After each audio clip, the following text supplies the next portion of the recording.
양소영 변호사의 상담소 양담소를 찾아주신 여러분 환영합니다. 양소영입니다. 지난해 8월 20대 남성 3명이 17살 청소년 1명을 68시간 동안 감금하고 가혹한 행위로 기소가 됐습니다.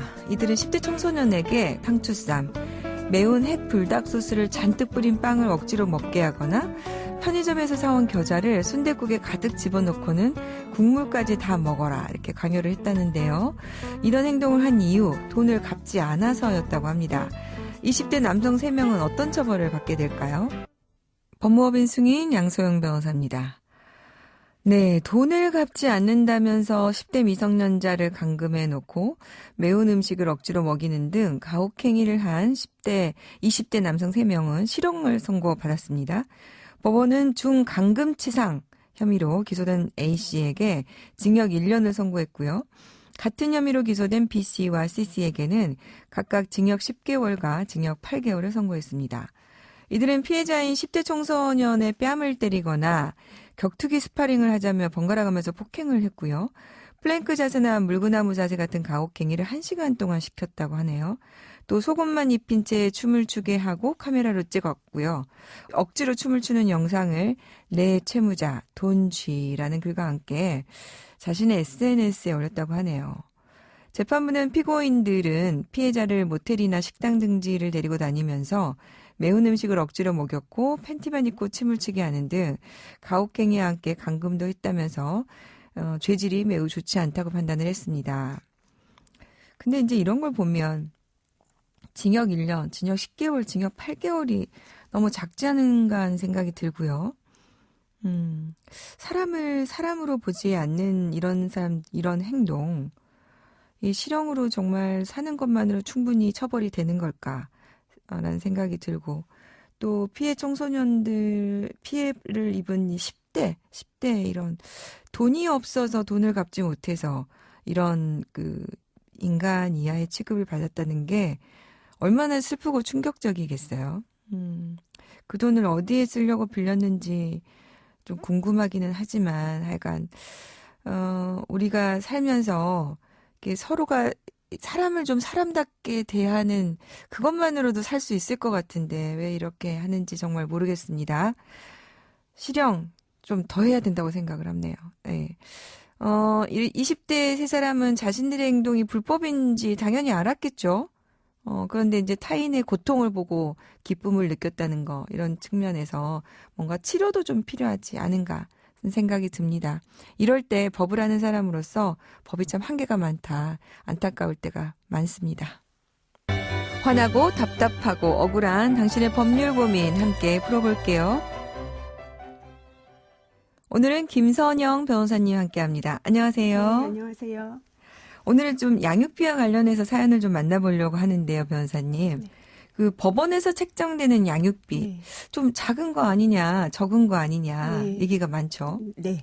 최근까지 소송에서는 2017년 서울가정법원에서 발표한 양육비 산정 기준표를 기준으로 삼아 왔는데요. 네. 이 기준표가 사실 좀 기간이 오래돼서. 그러네요. 벌써 21년이니까. 네. 그 기준이 이제 물가나 교육 현실을 제대로 반영하지 못한다는 비판이 있어 왔는데. 네. 최근 2021년 11월경에 그 법원에서 양육비 산정 기준표 개정안을 공개했습니다. 네. 그래서 대략적인 내용을 살펴보면 그 예전에는 6세에서 11세를 초등학교를 한 구간으로 봐서 양육비를 산정을 했는데요. 네. 초등학교도 만 6세에서 8세 그리고 만 9세에서 11세 두 구간으로 나누어서 양육비를 책정을 하고요. 그리고 양육비도 소득 수준, 나이, 교육 환경 등에 따라서 이제 구간마다 적게는 10만 원에서 그 많게는 50만 원 정도 상향 조정한 것으로 보입니다. 그러게요. 이게 점점 좀 현실화되어서 다행이긴 합니다. 그래도 여전히 또 저희도 아이를 키워보지만 부족하죠. 자, 양육비 관련한 사연 또 만나보고요. 자세한 얘기 들어보겠습니다. 저는 9년 전 아이가 3살 때 이혼했습니다. 남편은 매월 양육비 100만 원을 주기로 했고 제 퇴직금과 시부모님이 주신 돈으로 마련한 집은 당장 처분이 쉽지 않아 이후에 나누기로 했습니다. 하지만 전 남편은 1년 정도 양육비를 잘 보내더니 그 이후엔 띄엄띄엄 주거나 절반만 주기도 했습니다. 그러던 중 이혼한 지 3년 만에 전 남편은 집도 안 팔리고 양육비를 주는 것도 힘드니 집은 당신이 다 가지고 양육비는 없는 것으로 합의를 하자고 했습니다. 제가 결혼할 당시 집에 투입한 돈이나 그동안 받지 못한 양육비를 생각하면 억울했지만 어차피 전 남편이 양육비를 제대로 주지 않을 거란 생각에 합의를 했습니다. 추후 어떠한 이유로든 추가로 재산분할 및 양육비 지급을 구하지 않겠다는 내용의 합의였고요. 아이와 저는 그 집에서 계속 생활을 했습니다. 그런데 제가 1년 전부터 수입이 끊겨 중학생이 된 딸의 학비를 혼자서 감당하기 힘들어졌습니다. 전 남편은 오히려 코로나인데도 사업이 번창하고 있다는 사실도 알게 되었고요. 그래서 저는 고민 끝에 전 남편에게 연락을 해서 사정이 힘드니 양육비를 좀 분담해달라고 했습니다. 하지만 남편은 안 받기로 합의하지 않았냐며 이런지하에 거절하였습니다. 전 남편 말처럼 재산분할과 양육비를 포기하는 합의가 있었다면 양육비를 받을 수 없는 건가요? 네, 이혼할 당시에 이제 양육비를 받기로 했다가 이제 이후에 재산분할을 하면서 양육비를 포기하는 각서를 작성을 했습니다. 자, 이런 경우에 네. 각서가 작성이 되었기 때문에 다시는 양육비를 청구할 수 없느냐 이렇게 물어보신 것 같네요. 예, 결론적으로 이제 말씀을 드리면 전 남편의 말이 사실은 맞을 수도 있고 틀릴 수도 있습니다. 왜냐하면 이제 사적 자치의 원칙에 따라서 네. 당사자 간 협의가 있다면 우선 그 협의가 우선적으로 존중되는 것은 사실입니다. 네. 다만 이제 양육비는 그 자녀의 복리와 밀접한 연관이 있어서요. 민법이 특별 규정을 두고 있습니다.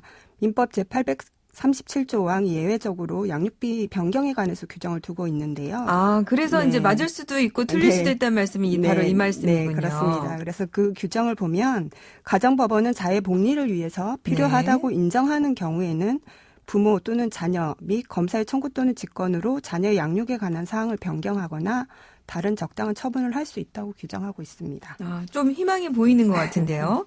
자, 그렇게 합의를 했어도 변경이 가능할 수 있다 이런 말씀이죠. 네, 그렇습니다. 법원도 이 유사한 입장을 밝힌 바가 있는데요. 그러니까 협의 이혼한 부부 사이에 자녀들에 대한 양육자 및 양육비에 관한 협정이 이루어졌더라도 그 후에 쌍방의 경제적 사정이 달라졌고 그 자녀 양육에 관하여 다시 분쟁이 일어나는 등의 사정 변경이 있었다면 이게 이제 핵심이군요. 네. 쌍방의 경제적 사정이 달라지고 네. 또 양육에 관해서 변경이 네. 일어나는 사정 변경이 있다. 네. 예, 그런 경우에 법원이 그 양육자 지정과 양육비 지급에 관한 새로운 처분을 함이 상당하다고 명시하고 있습니다. 그래서 이제 당사자 간의 양육비에 관한 협의가 있었더라도 이 건처럼 그 협의 후 사정 변경이 있고 자녀의 복리를 위해서 필요하다고 인정되는 경우에는 법원의 결정에 따라서 양육비에 대한 내용을 변경할 수 있습니다. 네. 그러면 이제 두 가지가 요건이군요.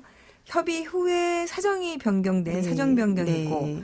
또 하나는 자녀의 복리를 위해 필요하다. 네. 이렇게 법원이 인정을 네, 해줘야 그렇습니다. 되고요. 네. 그러면 이제 우리 사연으로 돌아가면 사연자도 양육비 포기 합의가 있더라도 이 사정 변경을 이유로 양육비를 청구할 수 있을까요? 네, 이 건의 경우도 살펴보면 사연자께서 양육비를 포기하는 합의가 있었고 그 재산 분할을 하면서 어느 정도 보전을 받았다고 볼 수는 있지만 이전에 이미 과거 양육비를 제대로 지급하고 있지 않았던 사정 그리고 합의 후에 혼자 양육비를 충당한 기간이 6년 정도 되고 현재 실직으로 인해서 혼자 양육비를 충당하기 어려운 점 등을 종합하면 자녀 복리를 위해서 사정 변경에 따라서 양육비 변경을 구할 수 있는 경우에 해당한다고 볼 수 있습니다. 네. 김서영 변호사님, 이런 비슷한 판례가 혹시 있을까요? 예, 최근에 부산 가정법원에서도 이 건과 유사한 사례가 있었는데요. 아, 그래요? 네. 소개를 좀 부탁드릴게요. 네, 이 사안을 살펴보면 이혼 후에 아파트 매매대금 전부를 배우자 일방이 수령하면서 재산분할 및 양육비 청구권을 포기한 사례에서 법원이 판단을 한 적이 있는데요. 네. 예, 법원은 배우자 일방이 합의 각서를 통해서 당장 얻게 된 이득은 아파트 매매대금의 2분의 1 정도인데 네. 이는 상대방이 지급하지 않은 과거 양육비에도 미치지 못하고 둘째로는 배우자 일방이 장래 양육비까지 포기한 것은 상대방의 실직으로 상대방으로부터 실질적으로 양육비 지급을 기대하기 어려운 상태에서 생계 유지를 위해서 그 합의 각서 작성이 불리하다는 점을 알면서도 체결할 수밖에 없었던 점 그리고 양육비 청구를 포기한 당사자가 현재 실직 상태이고 소득 활동을 당장 할 수 있는지가 불분명해서 이런 상태가 계속되면 자녀 복리가 그 저해될 위험이 매우 크다는 이유로 양육비를 매월 30만 원 지급하라는 판결을 한 바가 있습니다. 네. 그러면 이제 우리 김서영 변호사님이 이제 소개해준 판례를 보니까 네. 그 재산 분할에 어느 정도 금액을 받았는지도 판단에 네. 좀 영향을 주겠군요. 네, 어느 정도는. 네. 네. 근데 지금 부산가정법원에서 나온 판례는 또 금액이 작기도 했네요. 그렇습니다. 네. 네. 근데 이제 우리 사연을 보니까 우리 사연자분도 사실 재산 분할이 그렇게 충분하다고 보기는 어렵다고 말씀을 하셨어요. 왜냐하면 네. 본인도 이제 그 돈을 벌었었고 거기에 네. 투입한 비용이 네. 있어서 네. 사실 결혼 당시에 집에 투입한 돈이나 그동안 받지 못한 양육비를 생각하면 그 재산 분할도 조금 억울했다 이런 내용이 있으니까 네. 김성윤 변호사님 말씀하신 사례랑 비슷하게 판단이 될 수도 있지 않을까 생각이 드네요. 네, 그렇습니다. 저 그러면 합의가 안 되면 또 결국 소송으로 가야 될 것 네, 같은데. 그렇죠. 어쩔 수 없이. 그럼 어떻게 하면 될까요? 네, 그 양육비에 관한 사건은 가사소송법 제46조에 따라서 채무자, 즉 전 남편 주소지 가정법원에서 제기를 하셔야 됩니다. 네. 결국에는 그 남편 주소지 가정법원에서 하셔야 되는데요. 그렇군요. 예, 다만 이제 자녀 양육 등과 관련해서는 자녀 주소지 관할도 추가해야 되는 거 아니냐라고 해서 이제 개정 논의가 있기도 했는데요. 네. 이제 모두 받아들여지지는 못했고 양육비를 지급하지 않아서 이행명령을 구하는 경우에는 미성년 자녀 주소지 가정법원도 주소지 가정법원이 그 관할이 됩니다. 네. 그러면 일단 이제 우리 사연 주신 분은 협의를 해보시고 협의가 안 되면 그 배우자 전 남편의 주소지 가정법원에 네. 그러면은 양육비 뭐 지급 청구를 하는 겁니까? 예, 양육비 심판 청구. 양육비 지급 심판 청구. 네, 새로 하셔야 될 것 이렇게 같습니다. 시작하시면 될 것 같네요. 네, 좋은 결과 있으셨으면 좋겠습니다. 오늘 김성현 변호사님 자세한 상담 감사합니다. 양소영 변호사의 상담소 양담소는 내일 또 문을 엽니다. 끝곡 태연의 들리나요 들려드릴게요. 양소영이었습니다.